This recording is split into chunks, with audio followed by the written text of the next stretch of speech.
Well, hello. We're here to talk about animal music today, and this week and the next 2 weeks, minus spring break, so that's 3 weeks or whatever, are going to be on birdsong. And in this first week, just because I want to make sure you know what we're talking about here, we're basically going to be looking at what is a bird. That's right, it's what is a bird. Here's an overview. First question, what's a bird?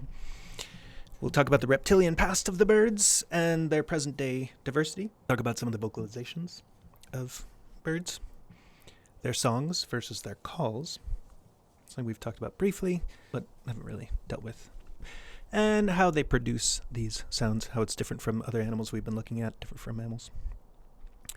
We will talk about the song learning process just a bit. We'll talk about this more next week, but we'll introduce the 3 phases, which are the sensory phase, the sensorimotor phase, and then just good old mature song phase that adults sing. And then a very brief little thing about how learning evolves, and we will talk more about how learning evolved in birdsong, or may have, in the third part of birdsong. So, but 2 things we'll discuss are whether complexity is an honest signal, it's complexity in birdsong, and what it might mean, what it might be a signal of, if it is. And then, more particularly, we'll look at the Baldwin Effect. So, let's first start out with this basic question. What is a bird? Where do birds come from? Well, one thing we know is that birds are reptiles. You can see this little chart on the right. Vertebrates, jawed vertebrates, bony fish, lobed fin fish. The amniote line became reptiles, and then early branching off from the reptile line was mammals, and then a later branching off is birds. But we'll see in a minute that birds are basically reptiles, depending on how we define it. So we'll look into more detail in just a moment. Actually, this is that moment.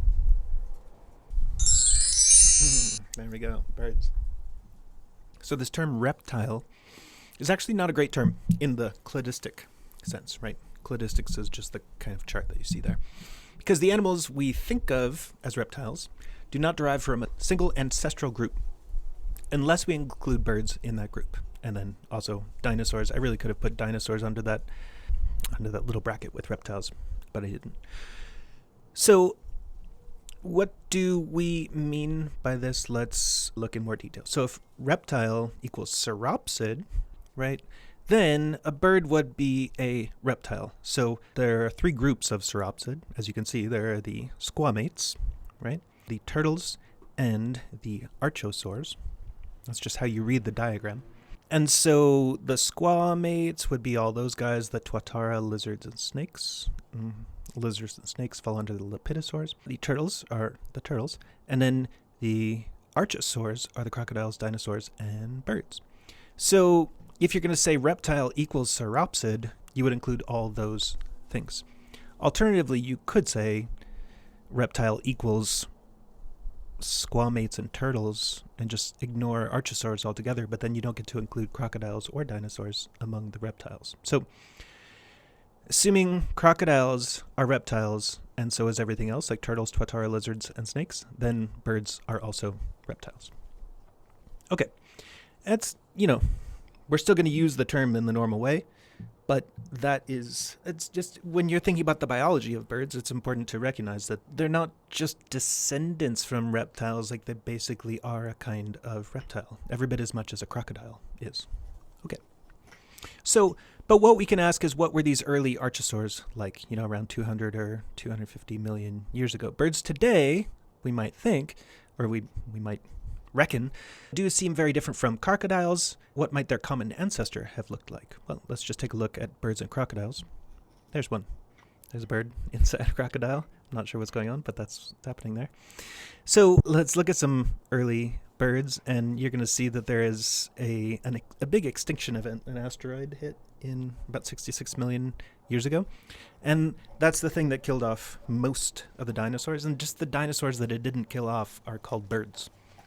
Right? So, but we're going to see that in more detail here. So the early archosaurs at the bottom of this diagram on the right here, around 250 million years ago, these things would have been like very reptile-like. So you can see a skull at the top right. The teeth were set deep in the sockets, and that made them less likely to be torn while they're feeding. So I guess they're eating pretty harsh things like other animals. They had openings in front of the eyes and jaw, so you can see a bunch of like holes in that skull. And the point of that is it reduces the weight of the jaw and the skull. And the skull was actually pretty large in these early archosaurs, as it is in modern crocodiles. So if they're standing upright, which you're going to see in just a second, or at least erect off the ground, then having a lighter head seems like it's going to be important. So, and then these early archosaurs, birds and crocodiles, had a prominent ridge on the femur, that's the upper leg bone, and that allowed for stronger muscle attachment, and that allowed them to stand more upright. Not upright like humans, but just up with their bellies off the ground, as we saw in a previous video. That allows them to run faster and to run while breathing. Okay, so then a little bit later, in around 230 million years ago, you have theropods. So, and Tyrannosaurus rex was one of these theropod type dinosaurs. On the right here, it's not a Tyrannosaurus, it's a Herrerasaurus, and an Eoraptor, the little guy next to him. Looks like a baby, but it's not. Those are just two different sizes of similar type of dinosaur, and these are the kinds of what the ancestors of birds would have been like about 230 million years ago. You can see they very much look like dinosaurs. They very much were dinosaurs. They are bipedal, as you can see. How do you know that? You know that because they do have very strong legs, but also their arms are like little and tiny. The Tyrannosaurus type thing, like the big guy there, does have a really long tail, and some people think that the Tyrannosaurus rex, like the tail was a third leg, but otherwise it may have just been up in the air, sort of like this one. In any event, they're walking on just 2 feet, not 4.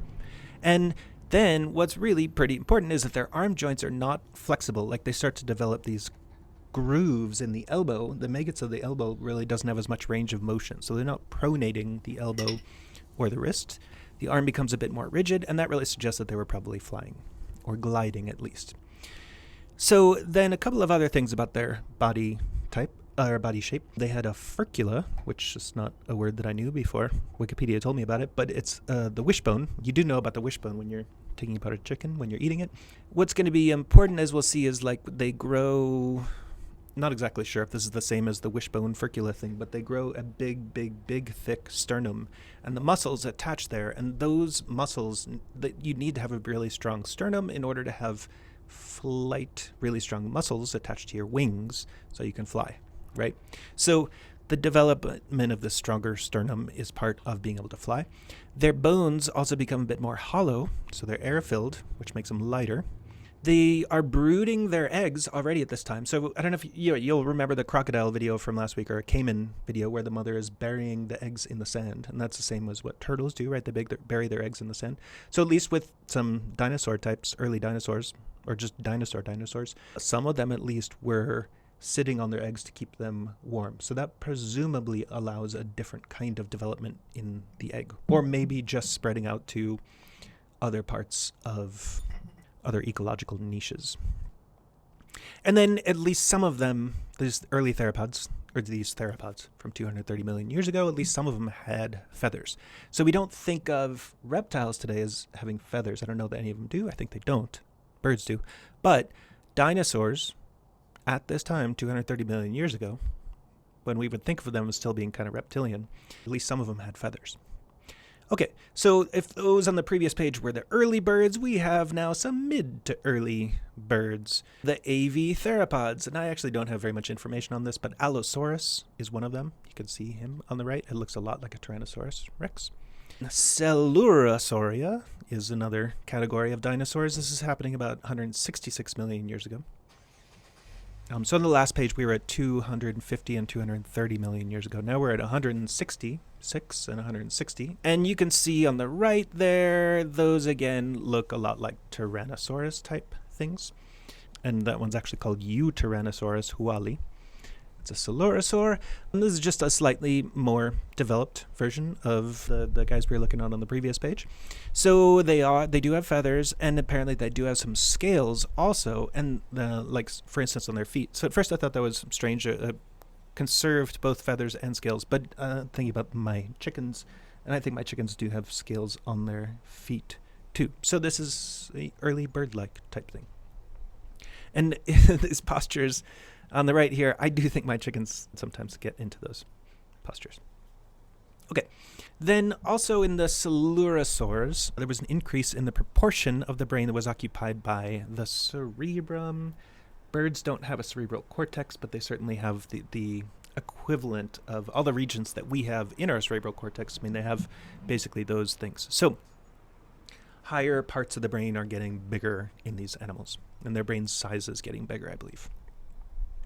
So then you have another stage, which is not too much later, 160 million years ago, Maniraptora. You can see a basal member of this below. Basal just means it's at the base of the tree. It's not very derived. So like this is a reasonable example of what an ancestor of a bird would have been 160 million years ago. Alvarez sauroidae. Okay, so what were these guys like? They had long, slender arms and fingers. So it's like you can see like arms here and fingers and arms here. It's not like it's a huge difference. But when you look at these things, you can see they have long, slender arms and fingers. That suggests that they were probably wing-like type things, or at least they're certainly not being used for walking. They had increasingly stiff tails, and this is interesting because birds, if you think about it, sometimes they have tail feathers, but they don't really have they don't have long tails behind them. Sort of like us, we have lost our tails. I'm not sure if it's exactly the same thing, but when the tail bones fuse into a kind of bone-like thing, a small bone-like thing, that's called pygostyle. I have no idea why it's called that. But you can think of that as basically like losing the long, bony tail. Increasingly stiff tail, fused into pygostyle. And then all the Maniraptora we know had feathers. So there's at least some feathers in theropods, and then by the time you get to Maniraptora, about 100 million years later, or less than 100 million years, they've all got feathers. So all these dinosaurs at this time, these Maniraptors, apparently were all like what we would call birds, in the sense that they all have feathers. Okay, so, at least when they're young, they all had feathers. And then because of their arms and I suppose other things, it's pretty likely that they could all either fly or at least glide, right? There's a lot of frogs and some mammals, bats, that can climb to the top of a tree and then sort of glide down. So that is one of the ideas of how flying might have evolved in some animals. So they could at least glide and possibly fly. Or at least, maybe some of them secondarily lost the ability to fly, but they all would have descended from an ancestor who could. So we could assume bird ancestor at around this point could fly. And then we're now looking at the latest versions of the ancestors of today's birds. So avialans, I'm not exactly sure how to say that, but we're now just another 10 million years later. So 150 million years ago, we have the avialans. These guys were all omnivores, so eating just about everything. They were small. They may have been arboreal, so living up in the trees, and able to fly or glide. So the small thing is important because most of the ones we've been looking at on the previous pages have been pretty big, and we know that the big dinosaurs really died out after that extinction event, and the small ones survived. So already here, this is 100 million years before the extinction event, just about, and they're getting smaller, at least, I believe. One of these things that I read said that this gradually getting smaller, it didn't just happen all at once, it continued over 40 million years, a 40 million year period. So it just suggests that there was some sort of a constant pressure toward becoming smaller. And I don't know what that was, but that's something just to think about. It isn't just sort of shrinking. And then neoteny is a concept that we're going to talk about a couple times today, but neoteny means retaining youthful features into adulthood.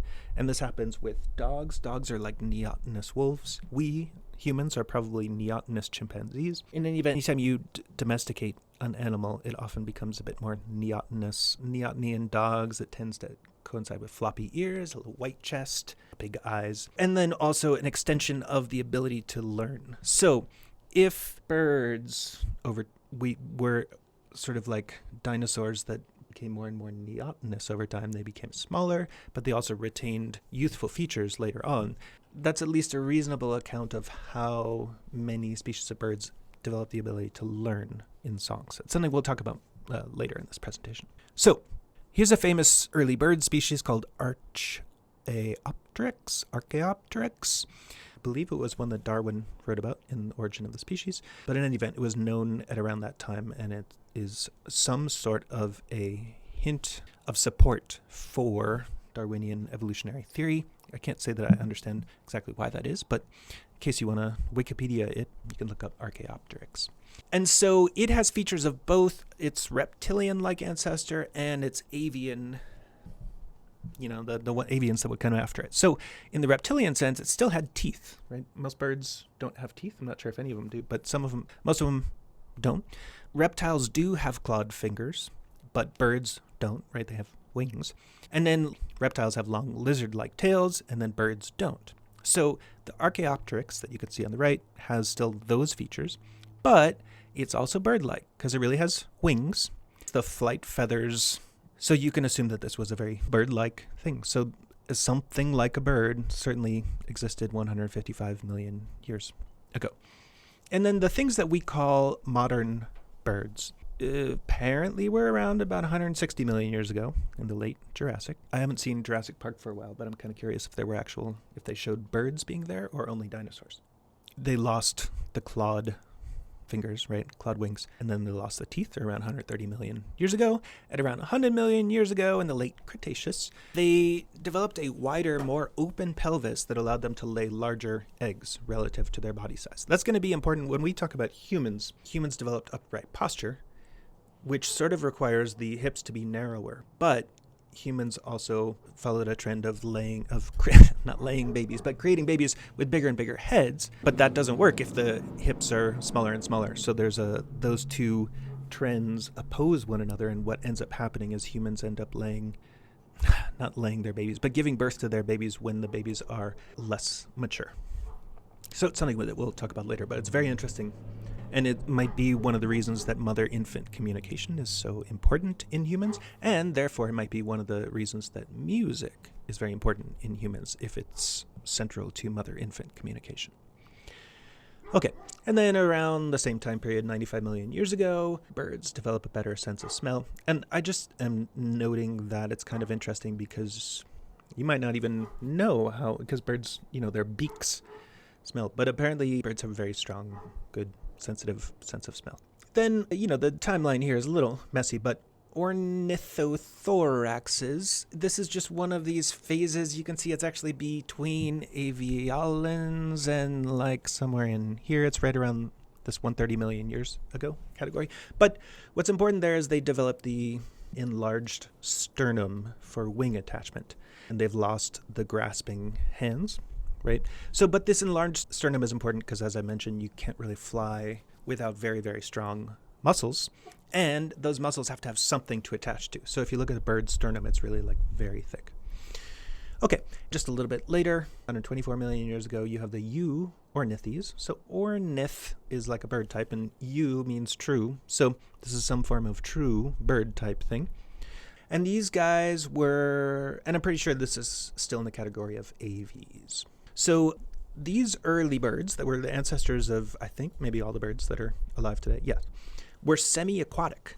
So I think that's interesting. We tend to think of birds as being more land-based, but this period of birds, they had gone sort of back to the water and more like ducks maybe, or just any kind of water bird. But semi-aquatic, specializing in eating fish and other small aquatic organisms. And Ichthyornis is an example of this from 90 million years ago. And they also had a fully mobile fan of tail feathers. And I mentioned that before, they don't have the long bony tail, but they do need to use a tail-like thing to steer when they're in air and to brake. And so having a big tail of feathers helps them do that. Okay, this sort of chart is just in progress, and I'll bring it in a later presentation, but I just wanted to kind of show you. I sort of took this diagram on the right and made it bigger, and I took these phases from a long time ago to not so long ago, and I'm sort of putting them all in one line. And I'll try and develop this further just so it helps us keep stuff in our minds. So far what we did is we went from a long time ago with archosaurs Archosaurus all the way to aves, to modern birds. And now we're going to see how birds got here from their reptile dinosaur ancestors. And now we're going to look at how they have divided in the last, I guess, 100 million years or so. So let's look at that. Aves, 100 million years ago. It's all the birds. And the birds first subdivide into these two categories, the paleognaths and the neognaths. A gnath is a jaw, I believe. So early jaws and new jaws.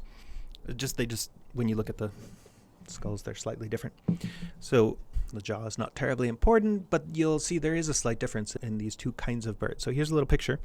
The paleognaths are down there on the ground. The neognath is up there. You can see the paleognaths are sort of running around on the ground. They don't have noticeable wings. The neognath is in the sky. It's flying, and that's the sort of new version, and they're obviously coexisting. So the paleognaths are ostriches, and then other things like ostriches, emus, rheas, kiwis. There's a couple other birds in that group. The radites, tinamus is another. These are mostly birds that don't fly. They walk around. Most of them are really big, but the tinamus, I believe, are kind of small. And so they don't have a keel. The keel is the really thick sternum thing. So they were flightless. In the picture there, you can't even see the front limbs if those birds have them. They must have them somewhere, but they might be very small. So they were capable of swimming. I mean, these are radites. These are ostriches. Like, they're still around today, but they would have been in roughly this form 56 million years ago, capable of swimming and diving from birth. So that's interesting, right? Especially since we know that they were descendant not too terribly long before that from water type birds. Their brains are smaller than the neognath brains are going to be. The eggs that they have thicker shells, and the young are precocious, which means you sometimes think of precocious, like with musicians, you think like, oh, that person can play a concerto at a very young age, and that's a good thing. But precocious young, in the case of an ostrich, would mean like the ostrich, once it pops out of the egg, it can like run away from a predator right away. So it's the opposite of what I was saying about with humans before. Humans are very dependent on their parents for, 18 years, whereas in ostriches, they might not be dependent on their parents at all. Similar with the little caiman babies. And then they have communal nests. I'm not really sure why I included that, but we'll be talking about breeding strategies, so that could be interesting. And then some of them are polyandrous, meaning one female with many males. Some of them are polygynous. I'm actually not sure how to say that name, but gyne means female, andro means male. So many polygynous is many women, females to one male. And then monogamous, we all know what that means. Okay, so we're going to look now at the neognaths. So the neognaths branch off. Most of the birds become the neo-aves at around 75 million years ago, but then there's a branching off that goes to the Galloanserae, which become ducks, geese, swans in one group, and then turkeys, chickens, quails, pheasants, peacocks. They've got heavy bodies. They're ground feeding. So the ground thing is actually kind of important because we're going to see that, like, of the dinosaurs, it's the ones that live in the trees, they all die. The only bird type things that survive after the extinction event, which we are about to see, I'll just go throw it up on the screen. There's going to be an extinction event. Asteroid hits the Earth. Everything is a mess. Most species die. Like, I'm sure at least more than 98% of species die of all things, but I don't know 100% about that. But like, basically everything is a mess. All the trees burn down. So any animal that's like dependent on living in trees doesn't survive. So the fact that our turkeys, chickens, quails, pheasants, peacocks, etc. branch off before the extinction event and then survive, same with the radites, the ostriches, etc., is probably because they are not really dependent on flying or even living in trees. Okay. And then maybe a difference here, if we look back at the picture again, the neognath is in the tree. I used to have chickens, and my chickens definitely could fly. They didn't like, they liked to do it, but they're not great flyers, but they can fly, whereas ostriches cannot. So the neognaths really can fly, as you see here. And all birds probably evolved from maybe a flightless ancestor. I'm not 100% sure about that. Yeah, I'm not sure about that because we just looked at that whole dinosaur evolution thing where at least some of those dinosaurs were flying. So now we have neo-aves. And what's really important here is that after the extinction event, since all the big guys are now dead, the neo-aves that survived branch off and become like many species. There's maybe 10,000 species of bird altogether, and most of them are neo-aves. So after everybody else dies, the birds are like, woohoo, we're going to take over the world. And of course, mammals take over the world too, but birds do it also simultaneously. So, there's a bunch of these different groups. I mean, they all have crazy names. Mirandornithes, which are flamingos and stuff. The Columbimorphae, which include pigeons, right? This one includes cuckoos. This one includes hummingbirds, which is kind of important because, as we are going to see, hummingbirds and parrots and passeriformes are capable of vocal learning. So that's going to be one of the main things we end up talking about. But you have all these other birds. These are your water birds, storks, penguins, pelicans, herons, loons. Over here you have land birds, the vultures, hawks, owls, and woodpeckers go this way. And then Australaves, we're going to be talking most about these, not the falcons, but parrots, and then Passeriformes. And Passeriformes, just like 65,000 species. So most birds fall into this category, and these are the ones where you have most of the vocal learners, most of the songbirds, etc. Passeriformes pretty much means songbird. So let's now take a look actually at Australaves. Here's Australaves. 60 million years ago, you get the Syrinx. I don't actually know what those are, but you get falcons. I kind of know what a falcon is. You get parrots. I do know what a parrot is. And then you get Passeriformes. And Passeriformes are, like I said, 6,500 species. And there's only 10,000 species of birds altogether. So most of the species are Passeriformes. Among the Passeriformes, you get, like a very small, like 4 species are New Zealand wrens. 1,000 species are sub-Aucenes, the Tyranny. And then 5,000 of them are going to be Aucenes, the passerines. So we're mostly now talking about passerines. Tyranny do sing songs, but they don't learn their songs. They're innate. So we'll talk about it a tiny bit, but not too much. We'll mostly focus on passerines. So on the next screen, we're going to look at just this part, the Passeriformes, and expand that. Okay, so our Passeriformes, 50 million years ago. As I mentioned, you have a couple of species of New Zealand wren. You have just about 1,000 or so species of sub-Aucene. So Aucene means songbird in Latin or something like that. Or it means song singers. Aucen is, I believe, to sing.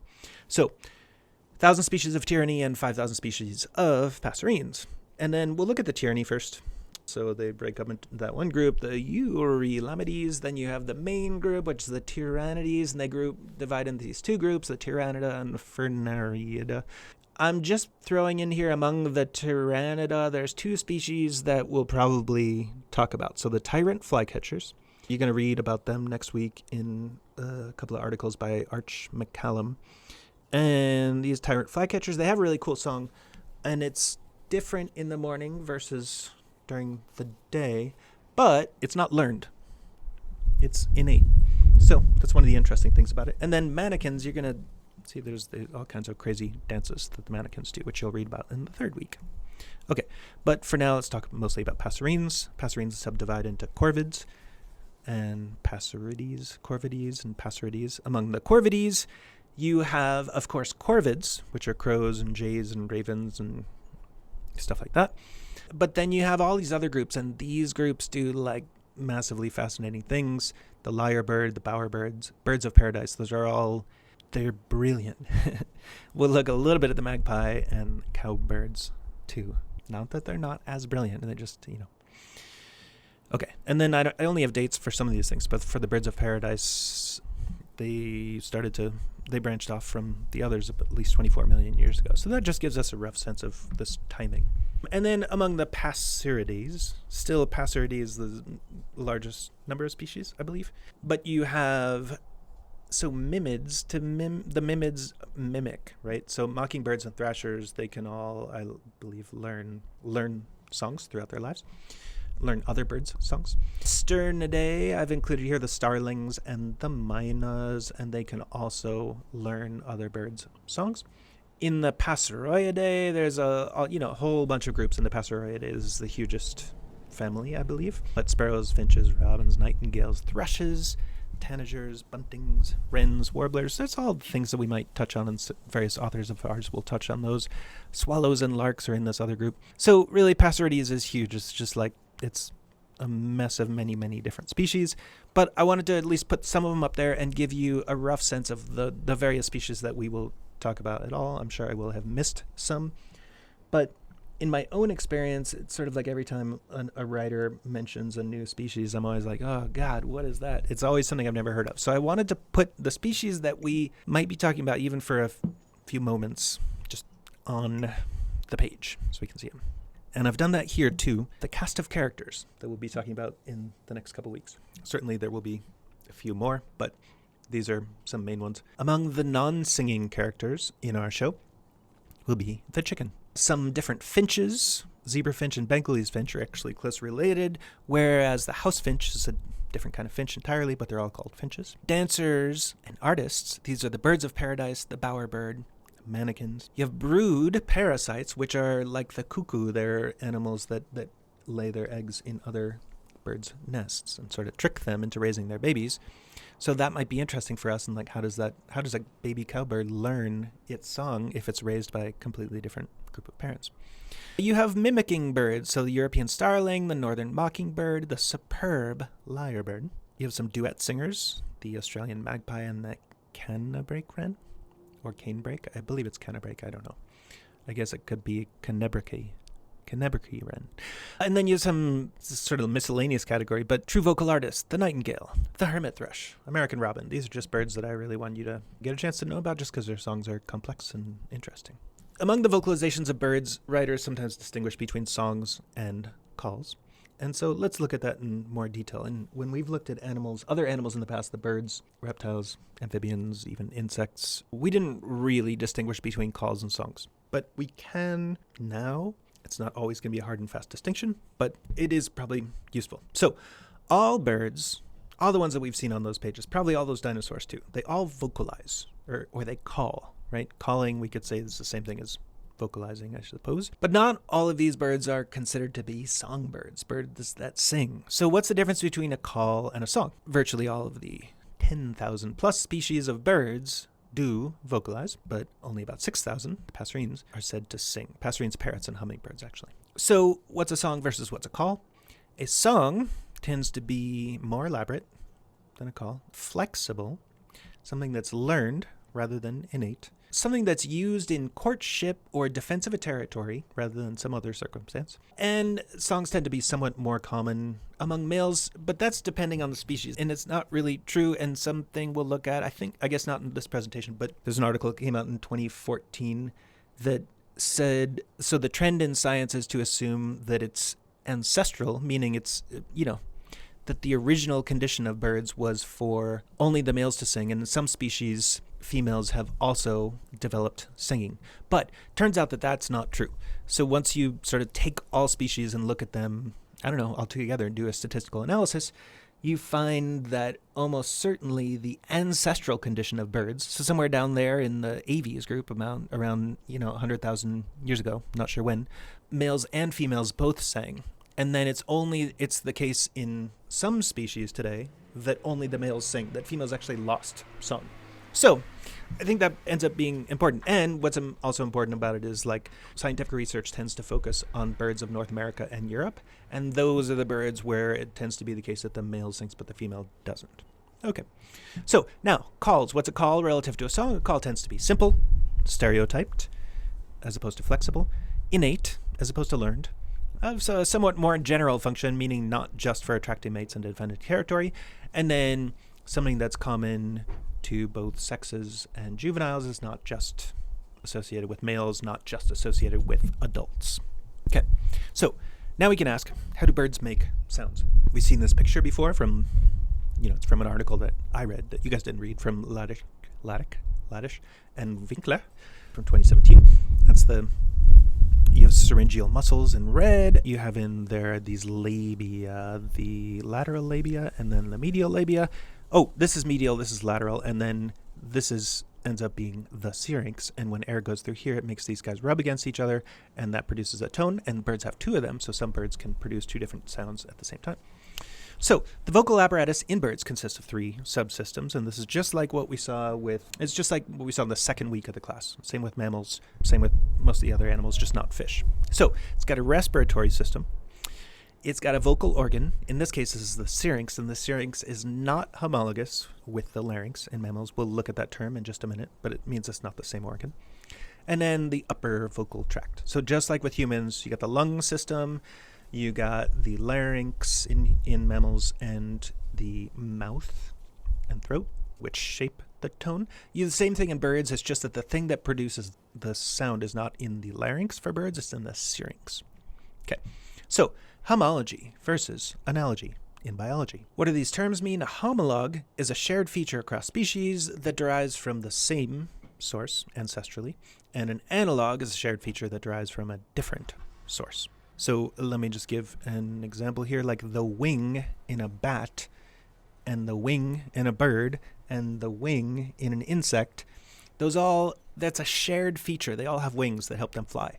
But the wing in the bat, it comes from the forelimb of like a little mouse type being. It is not exactly the same as with the bird, but at least but you would say that like a bird wing and that forelimb of the rat type thing are the same thing. So even though those organs are different, wing versus arm, those two are homologues.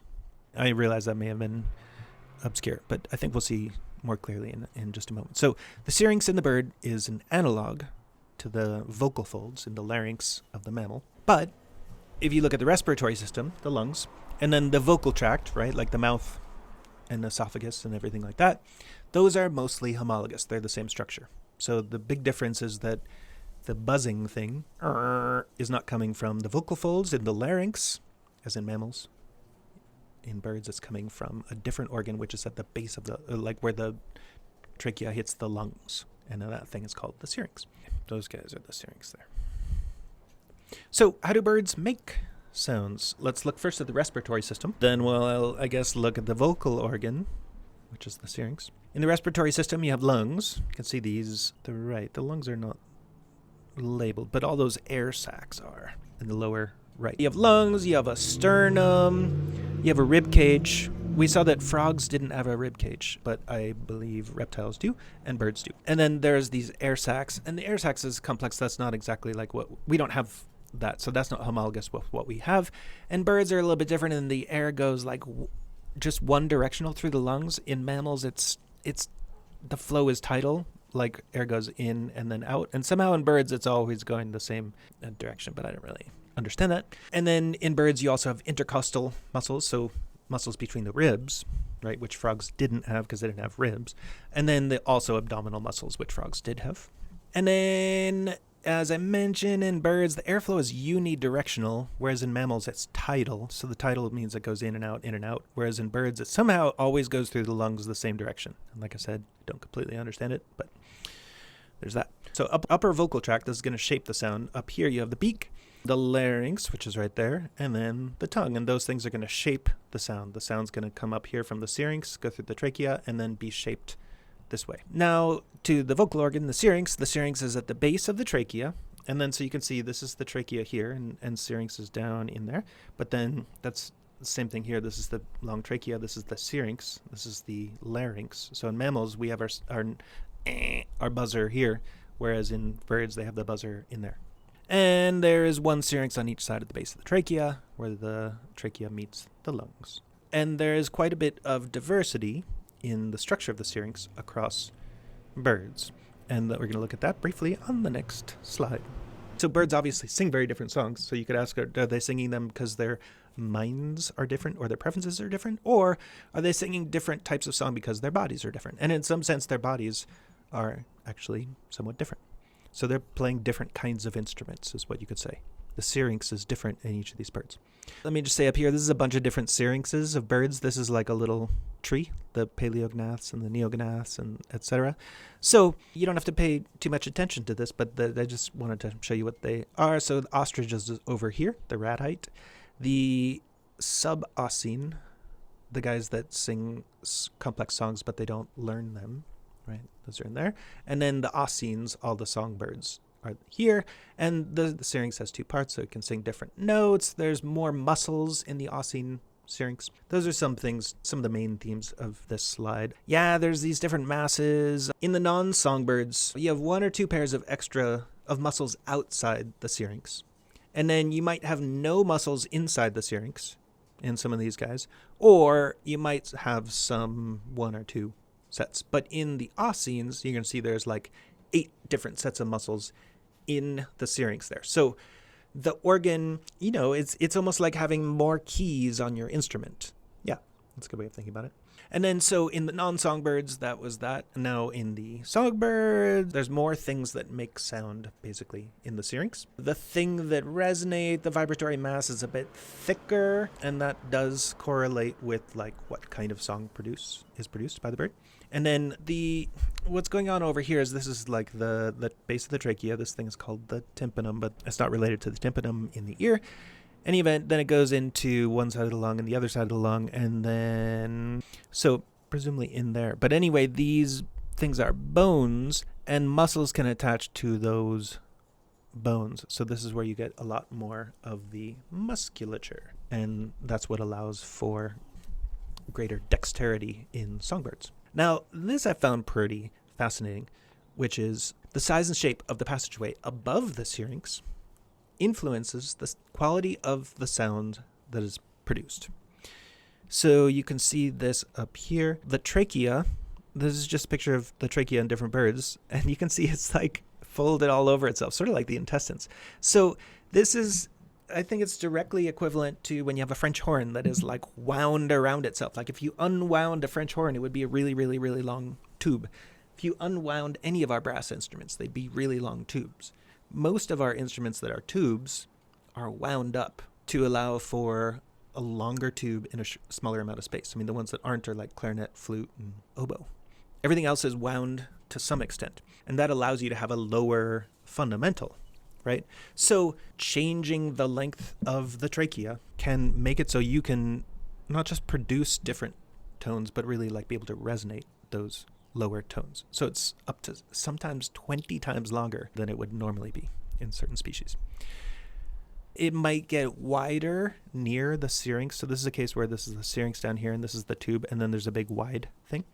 Or it might have these bony bulla things. And I can't say I know why the bone thing, how it changes the sound, but these are certain things that are going to presumably amplify certain types of resonance of the sound. So the body of different bird species is going to be physically adjusting to promote certain frequencies produced in the calls. So that's in the trachea itself. Then in the larynx, I mentioned that the syrinx is the thing that does produce the sound. The larynx itself, they have a larynx, but they don't have vocal cords in the larynx. All the larynx does in the bird is prevent food from going down the esophagus. In mammals, the larynx has 2 roles. It produces sound and it prevents food from going down the esophagus. So in birds, all it does is prevent food from going down the esophagus. It might sculpt the size and shape of the airstream. It's not the main sound producer. And then finally, you have the tongue. Most birds do not have a flexible tongue, but in parrots, they do have a more flexible tongue, and they can obviously make a whole bunch of sounds, so that seems to have something to do with it. And then the beak, I didn't realize this, but the beak, obviously the size of the mouth matters, but the beak is influential in projecting the direction of the sound. So I've noticed in the house finch that I was recording the other day that you'll hear shortly, that it turned its head. It turned direction at some point, and I really did hear that difference. And so I guess that's because the beak is kind of functioning like a little bit of like a horn. So the beak directs the sound. Okay, and now last thing, I just found this super fascinating. It's in the same article by Düring and Ellemans. And what they're doing is they're looking at the head of a northern cardinal.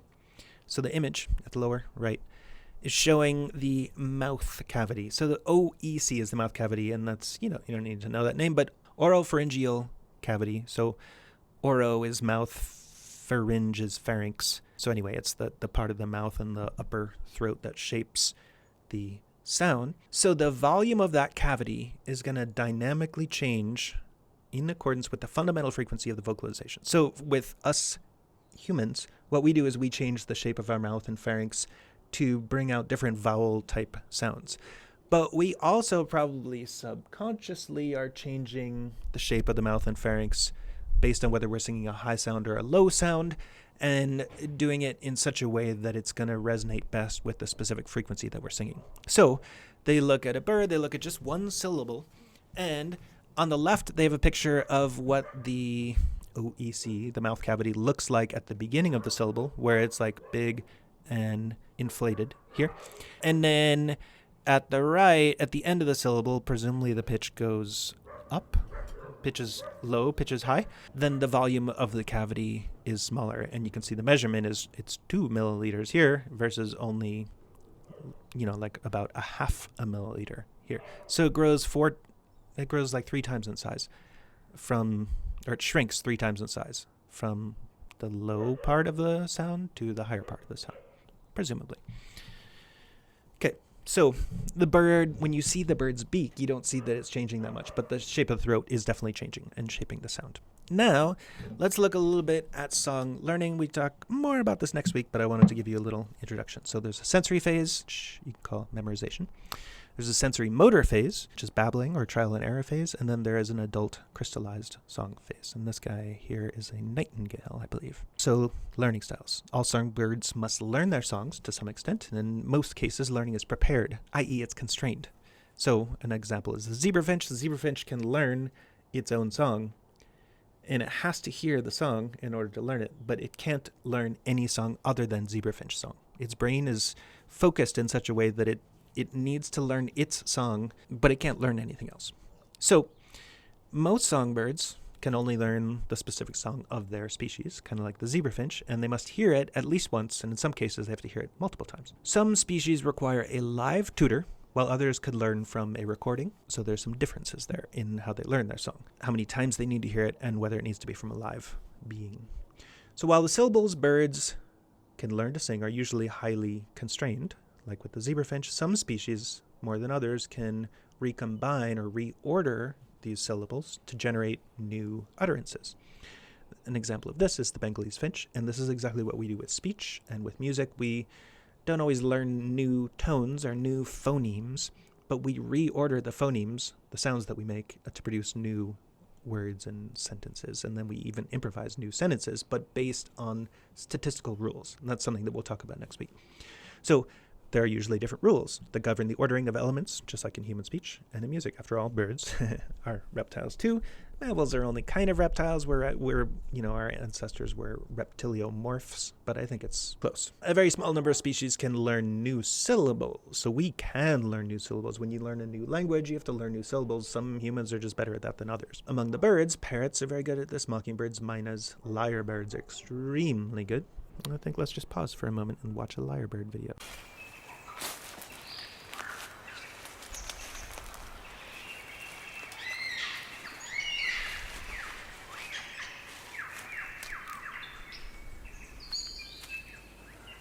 What bird has the most elaborate, the most complex, and the most beautiful song in the world? Well, I guess there are lots of contenders, but this bird must be one of them. The superb lyrebird of Southern Australia.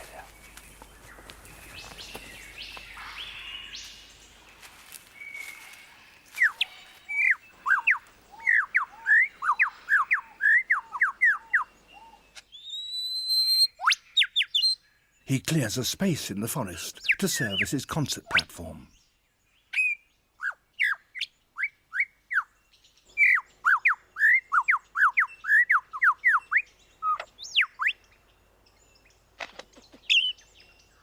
To persuade females to come close and admire his plumes, he sings the most complex song he can manage, and he does that by copying the songs of all the other birds he hears around him, such as the kookaburra.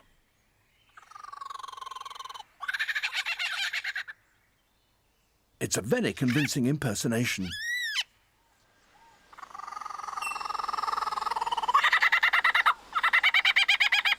Even the original is fooled.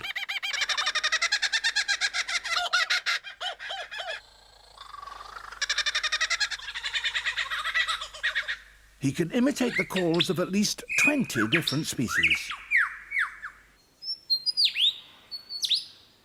He also, in his attempt to outsing his rivals, incorporates other sounds that he hears in the forest. That was a camera shutter.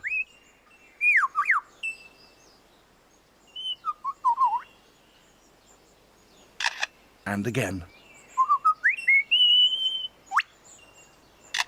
And now a camera with a motor drive.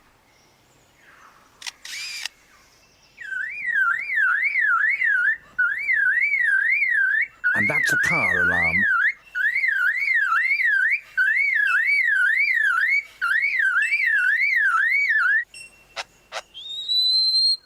And now the sounds of foresters and their chainsaws working nearby.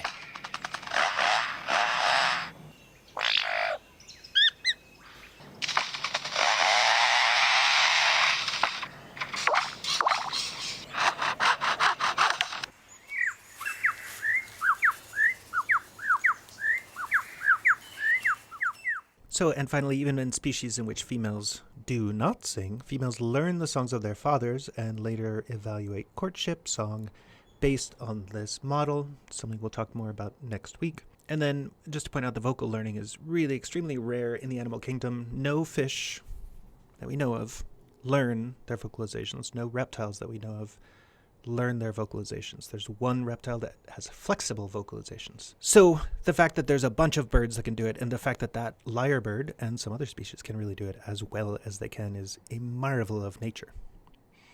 So let's look at the zebra finch. This is the best studied bird.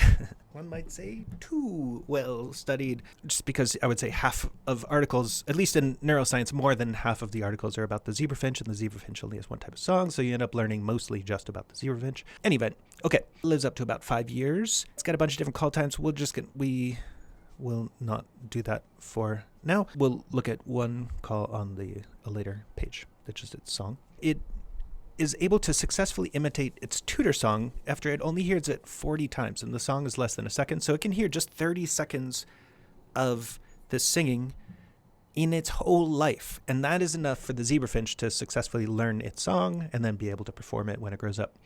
So, and the learning happens at different phases. It isn't like that it hears it once and then immediately it sings it. It happens at different periods, so the sensory phase, it basically has these critical windows. So 20 to 60 days after it's born, when the window for it to learn the sound of the song is open, when that window is open. And this is presumably the case for females too.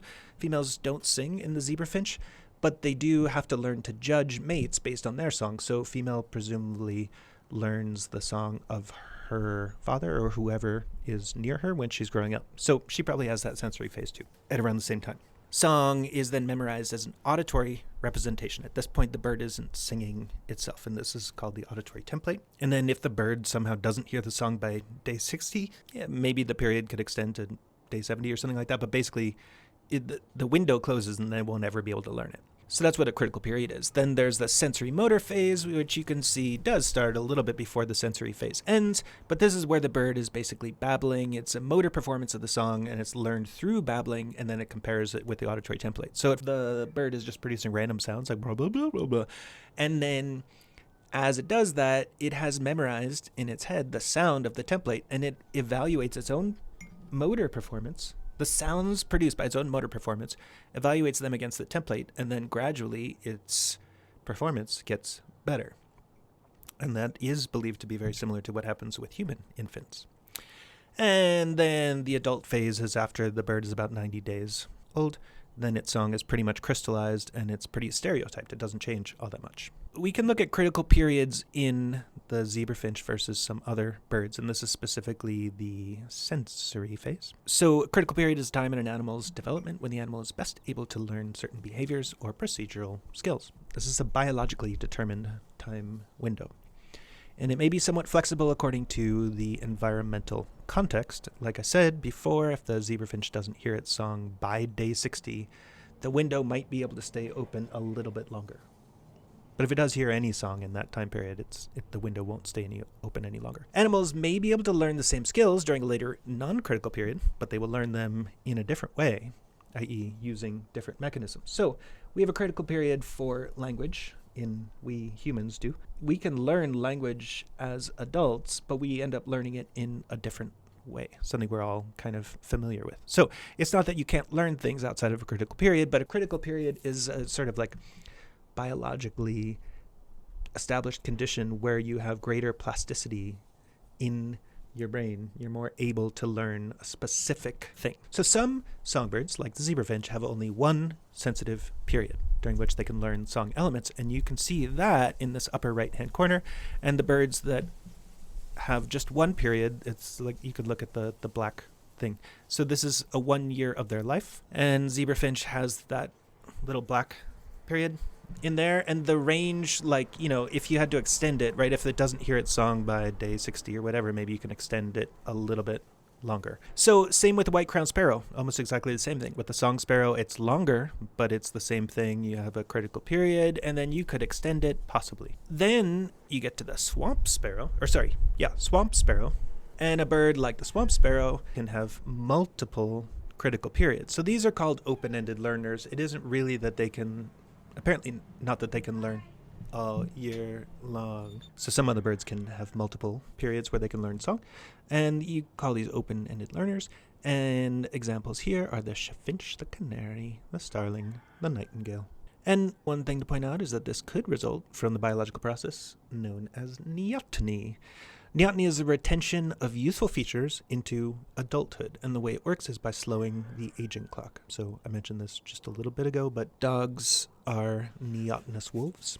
Humans are, in a sense, neotenous chimpanzees. Cats are neotenous tigers, I guess. So one thing, actually, that people brought up in the videos from the first week was that the idea that cats only vocalize because they want to talk to humans.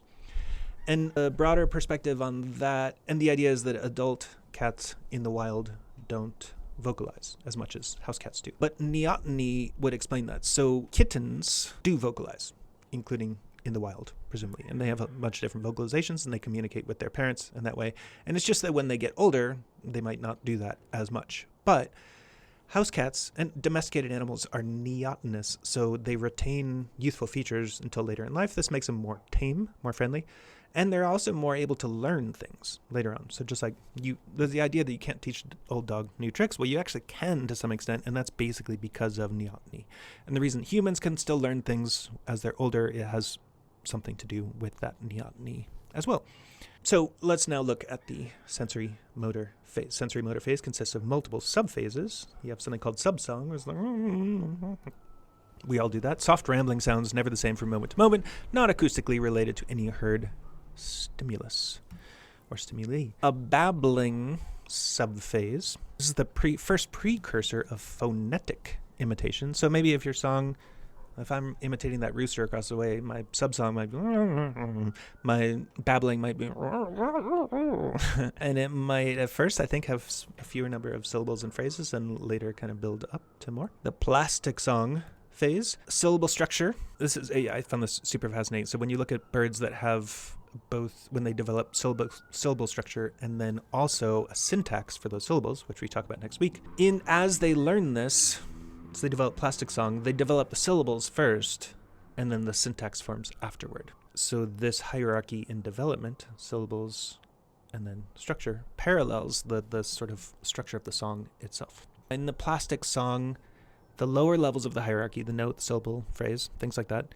in those cases, what's going on in the plastic song is more rigid, whereas the way the plastic song works is more flexible at the higher levels of structure, so the syntax type of thing. And this is the same with kids too, right? Like they learn words, and the words are not super flexible, but the order in which they put them in is pretty flexible for a while. Adult song, crystallization phase. Variability is much reduced. Performance becomes much more segmented and less continuous. And there's longer silences between the songs. And there's basically a decluttering of the repertoire, which is sort of like Mari Cohn, who wrote the Art of Cleaning Up, something like that. So in a sea of voices, like in my neighborhood right now, you can probably hear a dog and a rooster and all kinds of other things, cars. How do you know to be paying attention to my voice? Or if you're a bird and you're living in a rainforest with lots and lots and lots of other birds, how does your brain know which song it's supposed to learn? Young birds and human infants are exposed to a cacophony of sounds. How do they single out which ones to attend to and which ones to ignore? So for zebra finches, this could be an easier question than for nightingales. Zebra finches may be born with a much more limited set of filters that allow only certain sounds to be processed by the brain as song, not treated as noise. So if we think about this with human hearing, right, we can hear between 20 hertz and 20 kilohertz. Anything outside of that, we just completely filter out. Also, when we're listening to voices really can only produce sounds between about 100 hertz at the low end and maybe 300 hertz at the high end. I'm actually not sure. Like speaking voices. And then singing voices might go up a little bit higher to 500 hertz, but not that much higher. The resonances above that matter in terms of vowels, but in terms of the fundamental frequency, we could limit our attention between 100 hertz and 300, 400 hertz.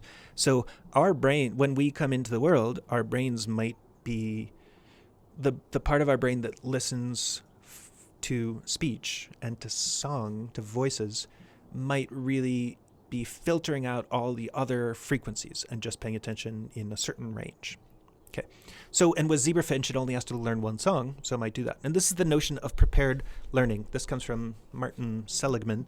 So the idea there was if you give people or animals an electric shock when they look at a photograph of a spider or a snake or a flower or a twig, then pretty soon the animal starts to develop a fear response when it just sees the picture that it was shocked to. But if it's a picture of a snake or a spider, the person or the animal can learn that fear response much more rapidly than if it's a picture of a flower or a twig. So it's the idea that we are born, we're not born fearing pictures of snakes and spiders, but we are born with a readiness to learn a fear response to a snake and a spider, much more so than to a flower or twig. That's the idea of prepared learning. So that was the idea with zebra finches. They might just be prepared to pay attention to the sounds of their song. But when you take a bird like a nightingale, a mockingbird, other birds that mimic other birds' songs, other birds that are open-ended learners, I guess, the question is, do they have wider filters or weaker filters or something like that? Like, how are they choosing which sounds to imitate? And how do they know what is the right way that a nightingale learns to imitate these other songs, and why do they do it in the first place? So, important questions. So, how do human children know to learn from voices that they hear rather than the sound of the microwave or the vacuum cleaner? Like, it's not really very common for human children to, in the middle of a sentence, think it makes sense to go heep, heep, heep. I don't know, whatever sound a microwave makes, or vacuum cleaner, right? Human children know the difference between what's a human sound, even if they're being funny maybe by imitating some other sounds. They know the difference. But that lyrebird, maybe it's just being impressive, but maybe it also is just like actually mistaking which sounds it's supposed to imitate. So, cacophony question.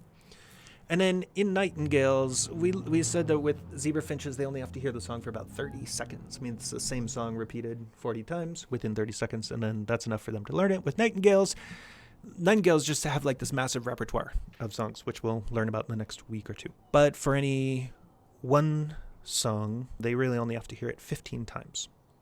So if you play them a big, long tape of many songs and you play it 15 times, they'll have learned 75% of the songs on that tape. Another interesting thing is that there doesn't appear to be a cap on memory space. So if you play 60 songs 15 times in a row, 60 songs 15 times in a row, the bird is going to learn those just as well as it would learn 20 songs that it hears 15 times in a row. So there's not like some maximum. It's not easier to learn 20 songs than it is to learn 60 songs. It's really just like the number of times they hear them. And that's kind of like us too. It's not like every time you hear a new song on the radio, you have to forget some old song, right? There's some way in which our memory is infinite, even if it's imperfect. Okay. 3 different types of finch. What's a finch? Not all birds that have the name finch are closely related. A zebra finch and Bengalese finch, those guys on the left there, are both members of one family called the Australaves. And then the house finch, it's called a finch, but it's actually just a member of a different family altogether. So don't be confused about those things, or try not to be misled by just the name of a thing. You basically have to look it up in the Wikipedia and see what kind of bird it actually is. But so anyway, 3 kinds of finches. And let's listen to these songs. So the zebra finch we heard about on the last page. And I'm going to do that again. This is the house finch.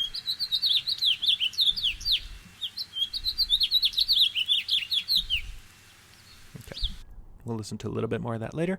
And then the Bengalese finch.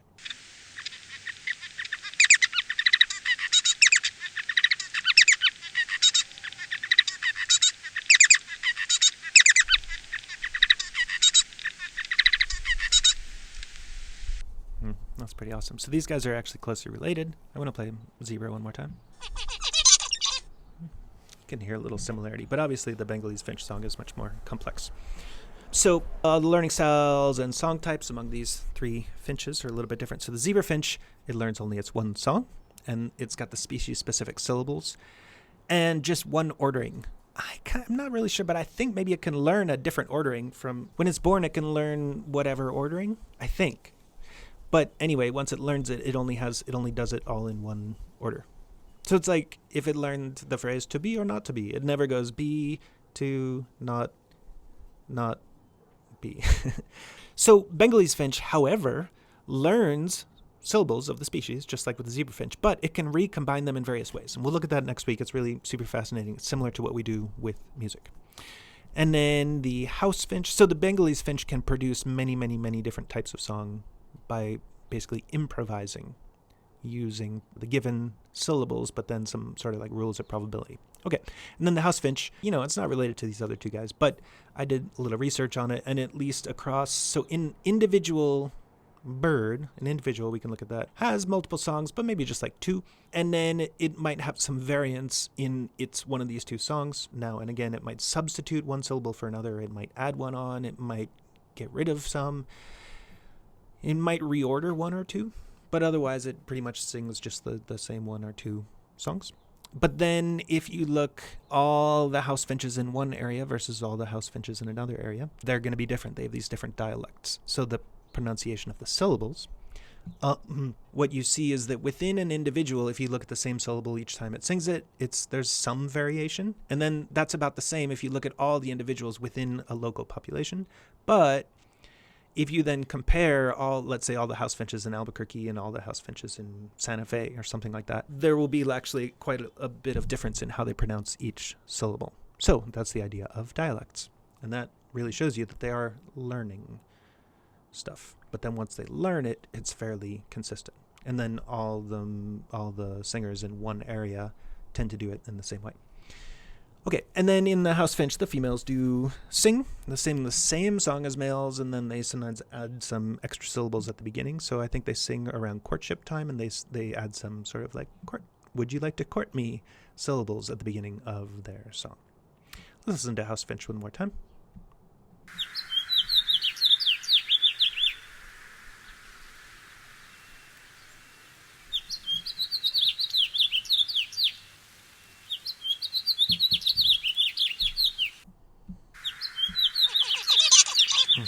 The nest is built by the female in as little as 2 days. The male, like over here, he is courting this female by giving her some food and touching his bill to hers. And he might even, actually put some food in her mouth.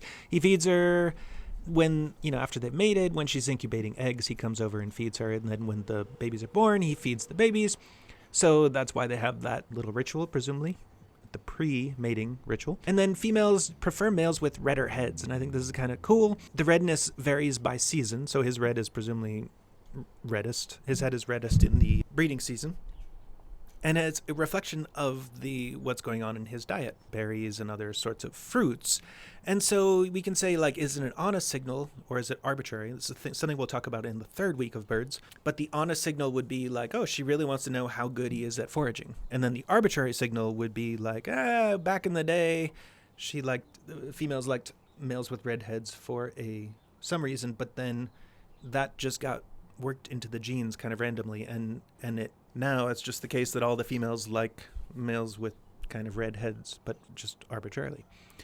Okay, so those are the kind of things we talk about in the 3rd week. The young, they don't make much sound at first, but then they're pretty vocal after a week or so. And then the young have to be looked after for up to 20 days or so. So that tells you a little bit about how much parenting is required, how monogamous really, or like what kind of commitment the male and the female have to make to one another in order to raise the young, and that could be reflected in how they sing. And that, again, is something we'll look at in the third week. So this is the song again, but on the next screen, I'm going to slow it down. Okay, so now you've heard it. And let's watch this video of the song slowed down, and I segmented out the pauses between.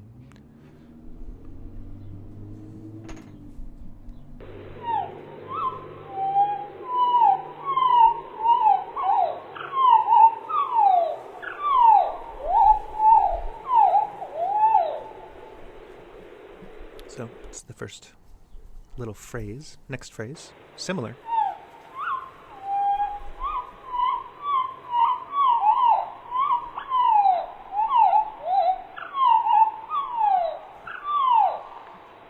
So what the assignment grad students are going to be doing for next week, next Friday, is to compare these things. What's going on? Is it the same phrase each time?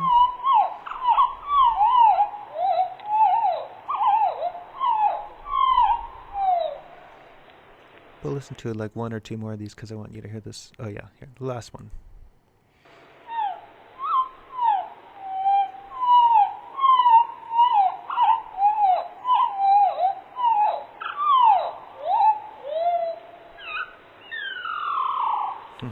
I love that one. Okay. And I am uploading the full video so you can listen to this whole thing. I think I recorded 22 phrases. Here's just we just listened to 4 phrases. Let's listen to 4 of them again at full speed.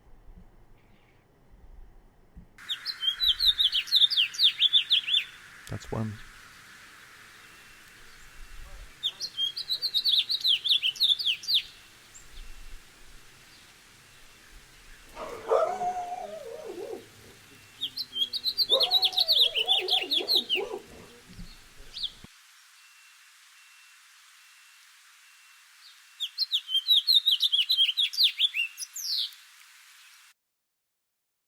And you can hear the little appendage at the end.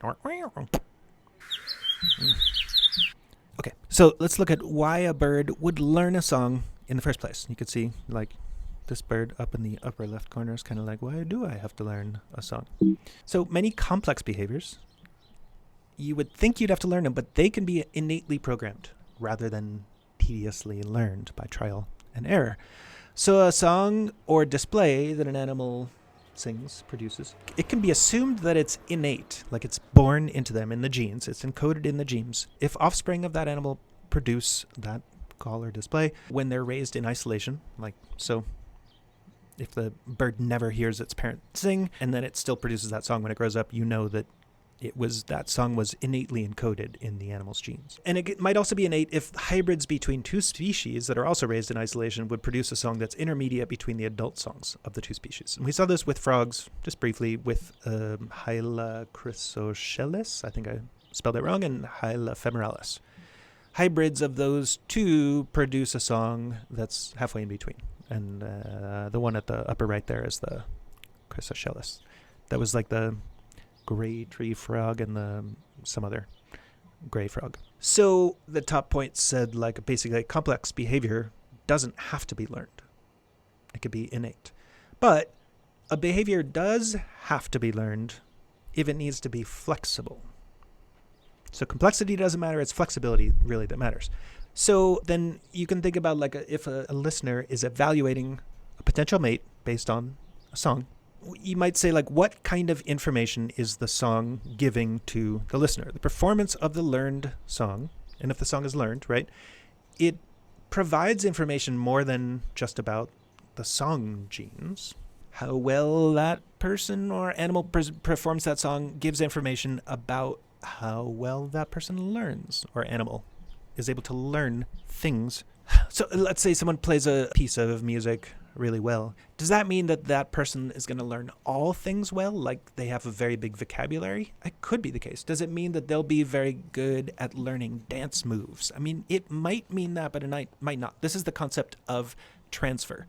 If song someone's song, reveals that they do songs well, how much transfer is there from song ability to other sorts of abilities? Okay, that's one question. And then, so you're listening to the song of some other animal, potential mate animal, and you're listening to the accuracy of the pitch. And we do know in this bird called the great tit, which is the Parus major, Parus major, the great tit, we do know that the accuracy of the pitch interval, like basically in the sense of what we think of our, the overtone series, basically, the accuracy of that pitch interval does correlate with the social status or dominance of the bird that's singing it, of the past exposure of that animal to parasites, and then of how likely females are to mate with that male. So that's just it's a very rare species where they're actually singing in music-like intervals, but they are singing in music-like intervals, and I will give you a recording of that next week. And then you might think about what specific song features would signal general cognitive skills. So maybe complexity. Maybe the more complex a song is, it doesn't just tell you about, that bird can sing a complex song. Maybe it says, that bird can do complex things generally. If there's variation in a song or improvisation, maybe that tells you something about their general cognitive skills. If there is novelty, like with the lyrebird, if there is the accent that the bird sings in for a specific region, you know that bird was raised in that region, right? Just sort of like with the house finch that we were talking about before, where there's different dialects. So this is the kind of information that a song performance does give to a listener. And we are almost done. Last thing I want to talk about is, talked in the last screen about like what the value of learning is generally. And then like this screen and the next one are about how learning, the ability to learn, can get encoded into the genes, why that would happen. So this is Daniel Dennett on the right. He's a philosopher of science. I mean, he's kind of he's just a brilliant guy. I know him personally, and I love him. He's one of my favorite people, and I've read many of his books. Anyway, if you don't know his stuff, take a look. So I think this is the book Consciousness Explained, but he talks about this also in Darwin's Dangerous Idea. So he says, like, imagine a spectrum. I mean, the term is weird, but imagine a spectrum of postnatal design fixing. So let's just say like the formation of the brain after you're born. That's what that would be called. And then imagine a spectrum from a skill being fully innate or fully learned, meaning you have to learn it completely, or it's completely inborn in you and learning doesn't change anything. So there's a spectrum.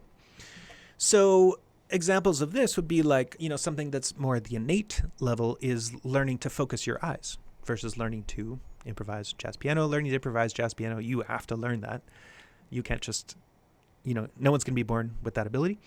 The learning to focus your eyes thing is like basically you just have to have your eyes open for a couple of days after you're born, and the eye gets wired to the brain in the right way that allows you to see clearly. So there's a very, very, very little amount of learning that has to go on in learning to focus your eyes. Most of that is innate, and it's the opposite scenario for jazz piano. So, and another parallel would be like learning to speak just about any language versus learning to speak the specific language that, your family speaks. So in my case, it was English language.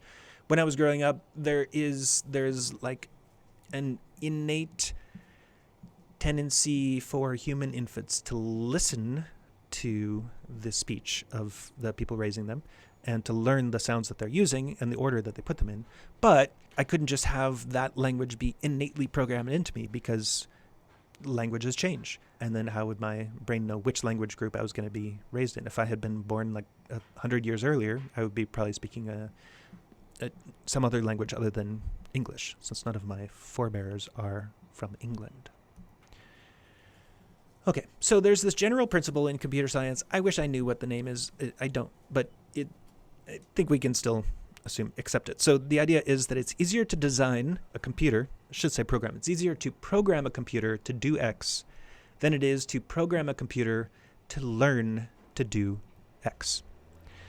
Meaning it's difficult to program an open-ended thing where you say, hey, computer, learn to speak a language. Whereas if you could just program the language in there, would be easier. It'd be easier to input a dictionary into a computer than having a computer listen to people talk and then have the computer figure out all the words and what the words mean, right? Okay. So for aspects of the environment that don't change, innateness is the best solution. So gravity is something that is just always there. So our biology innately programs us to make sense of gravity, like not walk over cliffs. Heat and cold, we have to be able to, things change temperature.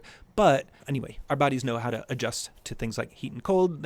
Our bodies are born knowing to look for which animals are predators, and maybe we are afraid of things that are bigger than us, things that are above us, like looming, like flying above us, things that make big loud sounds, etc. And then certain social interactions, we probably understand certain dominance relationships innately. Okay, so things that don't change, innateness is great. But in all these cases, there's like probably some stuff you can learn. And if the brain can adjust at all after birth, sort of like with learning to focus your eyes, the brain will have an advantage. So that ability to adjust after birth is called plasticity. And with critical periods before, we said that, you'd have plasticity at certain points of time, like a lot of plasticity. But basically, a brain that can have any plasticity at any time that is probably going to be an advantage. And then the plasticity can even speed up evolution. And that is where we're going to get to, I think, on the next screen, because the idea is that we're going to see that exactly on the next screen. So let's talk about that now, the speeding up of evolution, or basically how learning gets wired into our brains, the ability to learn. So on the left, you have this idea, which is all the little poles are organisms. Or actually, they're like different ways that an organism could be wired. And there's one of those things that's really beneficial. Let's say it could be like having an eye. It could be being able to focus the eyes, or being able to play jazz piano. I'm not really sure. We'll try and maybe we'll come up with a good example. But then all the things around it in this particular figure are versions of it that are not quite as good. And the one thing that's standing a lot taller represents like the really good solution. And that one solution is in this figure, the only one that is valuable. So the little caption says variation at birth in how the brain is wired in all the different animals, but only one of those variants offers any benefit at all. And there isn't any plasticity. So any individual organism is it can't learn anything. It can't adjust. It just has to be born perfectly able to do that one thing. And any variation away from it isn't valuable. So in that case, basically natural selection will never catch on. Maybe every once in a while, some organism is accidentally born like a human who is able to fly or something like that. It might be completely random. Every once in a while it happens. But that's not going to get worked into the genes because it's so unusual. All right. Then on the right, we have the same as the previous thing, but each organism has some plasticity. They have some adaptability after they're born. So if they're born like on the outsides of the figure, like they can't really adjust that much to get closer to that one good trick thing. But if there's some wandering around, if each organism does some learning and some wandering around in plasticity space after birth, and if they can recognize that they can do this fancy thing like, whoa, I just figured out, I think I'm close to figuring out how to fly. And then once they can actually fly, then they're like, I did it. And if they have more babies because they were able to fly, then basically they can pass on the genes of being close to being able to fly and close enough to actually be able to figure it out. That's sort of the general idea. So this is just the Baldwin effect. This is not super crucial for you to understand, but with birds, we're talking about learning. With any of the other animals, we have not talked about learning so far. With humans, obviously, learning is really important. And we're going to see that most animals really cannot learn. They cannot learn vocalizations, at least. Whereas birds, it's foundational to what they do. And then some of them can learn only one thing. Some of them can learn just about anything. So thinking about why would it be valuable for an organism to learn something? And then how would the ability to learn catch on in the genes of that organism, but only in some organisms, right? So that's what these two screens were about. It's okay if it's not super clear exactly what's going on, but this is just to prime your mind to think about these questions. Okay, so conclusion. There's 4 pages to this conclusion, but I'll go quickly. What's a bird? A bird's a special kind of reptile. Its closest living reptilian ancestor is the crocodile. Its most recent ancestors were the dinosaurs. The dinosaurs did not all go extinct. Birds are living dinosaurs. If next time someone tells you that the dinosaurs went extinct, I think you should say to them, what about chickens? All right, the dinosaurs that survived as birds had these features, as we saw. Roughly, they have a lighter skull, stronger leg muscle attachments for erect posture, bipedal posture. So at first they're just standing more erect like crocodiles and the standing upright, or standing like up off the ground. Their belly's off the ground. But then eventually they're standing up on 2 legs like birds and like humans. They have lighter bones so they can fly. They have sturdier arms. They start brooding their eggs. They get feathers. They get a larger brain. They have longer and more agile fingers. And those fingers are actually, like used somewhat for gliding or flying. Yeah. They reduce the tail into the Pigo style sort of thing, and they have the ability to glide or even fly. Then they get progressively smaller for over the course of 40 million years, which is a kind of neoteny, and that may be why they become better at learning, possibly, or become more social. And those are characteristics of neoteny. They lose the claws on the fingers, which become wings, and then they lose their teeth. They have a large sternum, which is, what is it called, a keel? And then the wing muscles are able to attach to that, and that allows them to fly. They lose the tail, the bony tail, but they have tail feathers that allow them to control their flight.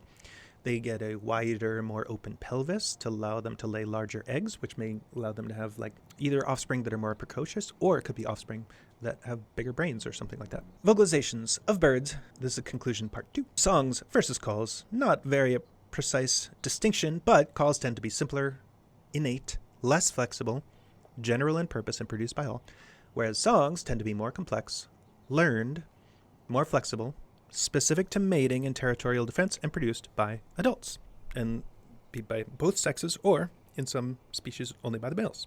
And just want to point out here that we were just saying that something could be both innate and complex.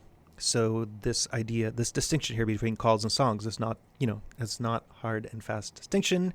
You can have complex calls that are innate, or complex songs that are innate. Then the means of production in birds, we saw they had the 3 subsystems, the respiratory apparatus, which is the lungs, the air sacs, the abdominal muscles, and intercostal muscles. They have the vocal organ is their syrinx, which is not homologous with the vocal cords, or the larynx of mammals. Birds also have a larynx, but they just don't have vocal cords in it. And then above the syrinx, they have the trachea, esophagus, and the mouth beak. And those function as a filter or resonator to enhance certain sounds and suppress certain others. So then, this is something I didn't mention on the other screens, but it's super cool. So how do they produce such high sounds? So the maximum speed of any muscle, and this includes mammals too, right, is 250 times a second. So if you try to tap your finger, I can only tap my finger probably about 15 times a second. If I go, no, that doesn't count. Anyway, 250 times a second is very fast for a muscle, but still the fastest, the highest pitch you could produce would be toward, basically middle C if you did something at 250 times a second. But birds are so small that their bodies can't even resonate a sound lower than about 1,000 hertz. So they can't be producing sounds in the syrinx just by having muscles that push the labia of the syrinx back and forth against one another. So what that means is it's going to be just like with mammals, humans, where they're pushing air up through the syrinx and the syrinx is passively vibrating at different rates. The song learning process, we saw the different species of bird have different capacities to learn. Most birds outside the Passeriformes and parrots cannot learn song at all, and the exception there is the hummingbirds. So for instance, chickens can't learn specific songs. I have tried to teach chickens songs. It has not worked. I've not tried to teach a duck a song, but I believe that theory here, that ducks probably can't learn songs, ostriches cannot learn songs. So sub-oscines, such as the tyrant flycatcher, they do sing a complex song, but they don't have to learn it, so it's innate. So that's the idea that something complex could be innate.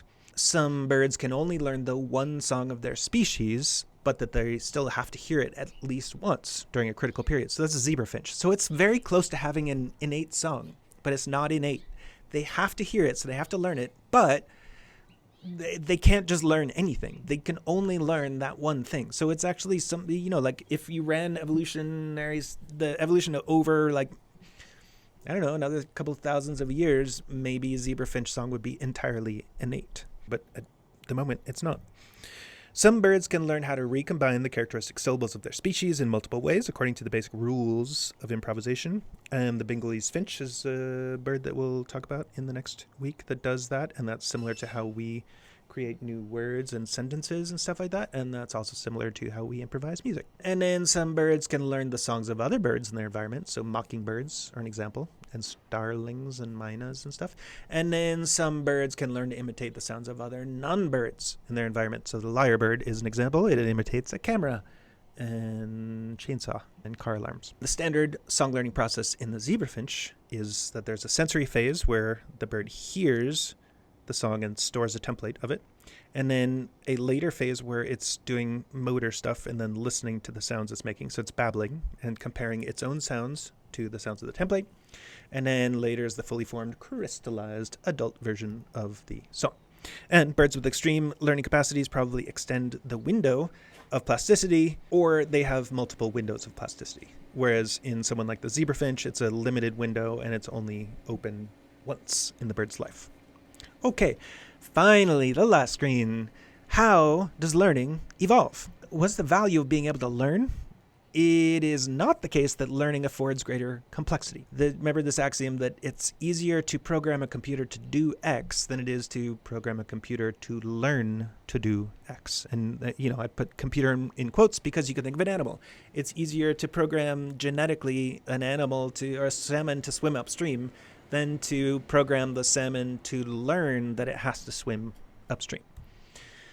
Okay. However, for a behavior to be flexible, it often has to be learned. So if there has to be flexibility, if it can't just be, if the genes don't know exactly how the behavior is supposed to be, then they're going to have to work in some flexibility. They're going to have to work in that some stuff has to be learned after the organism is born. There has to be some plasticity. This is particularly the case if it must be responsive to changing pressures, and those could be in changing environmental pressures. Like for that salmon, maybe it keeps changing which stream they have to go or how far up the stream they have to go. For humans and other social animals, maybe the language group that you're going to be born into. Like I was saying, there's nothing in my genes that makes me designed to speak English as opposed to some other language, as opposed to Hindi. I could have been raised in a family in India that spoke Hindi, and that would be my first language. And so as humans, languages are so changeable, and we move between language groups so often that it makes sense for our genes to program into us an ability to attend, to listen to whatever the sound of the language is when we're born, and then learn that, whatever it might be. Okay, so many capacities, from simple to complex, do require some degree of learning. This is that thing that we said with Dennett, the postnatal design fixing. The neurons of the eye have to find their targets in the occipital cortex. I actually don't know if that's lateral geniculate nucleus or whatever. Okay, but roughly this is the case. Occipital cortex based on a few days of visual experience shortly after birth, and that's at least in mammals. I'm not sure if that's the case with other animals. Another example is we're born with an instinct to learn language, but the specifics of the language we must receive from our environment, as we've said many times. And then the Baldwin principle, the Baldwin effect. Biological change requires many generations if it's biological. But plasticity within the lifetime of an organism can be super beneficial. Over time, the capacity for such plasticity can itself then enter the genome. A person could be born with a very good capacity to learn certain things. Could be language, could be music, could be dancing. But the ability to learn could then become biological based on the Baldwin principle. And Finally, neoteny, you will remember, is the retention of youthful characteristics into adulthood, and learning plasticity, or learning, which is also known as plasticity of the brain, right? Learning is found in all animals, more in their youth than in old age, and I think that's the case. It's got to be the case. But that's the idea of neoteny. So if you can slow the aging clock, which is effectively to produce neoteny, you could therefore indirectly prolong and enhance learning capacity, i.e. the duration and the extent of the plasticity. So that is a way that the ability to learn could be worked into the genome and acted upon by natural selection and sexual selection. Okay, that is all we have for now.